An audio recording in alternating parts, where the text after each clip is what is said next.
Dito sa isla ng Delta ng Mekong dito sa Vietnam, unti-unting lumalago ang industriya ng kakao na pinapahalagahan ng mga lokal na magsasaka. Dito, inaani ang mga hinog na bunga ng kakao mula sa mga puno at binubuksan upang makuha ang buto.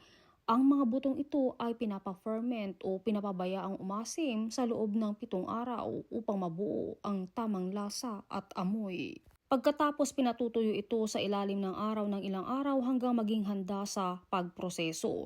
Sunod na hakbang ay ang pag-iihaw upang lumabas ang natural na bango ng kakao. Pagkatapos ay ginigiling ito upang matanggal ang balat at makuha ang mga butil ng kakao na muling ginigiling hanggang maging pinong pulbos o katas ng kakao. Sa huling proseso, hinahalo ang cacao powder, butter, coconut oil at iba pang sangkap tulad ng asukal at gatas sa kadahan-dahang pinoproseso hanggang maging makinis na tsokolate na pwedeng hubugin at kainin.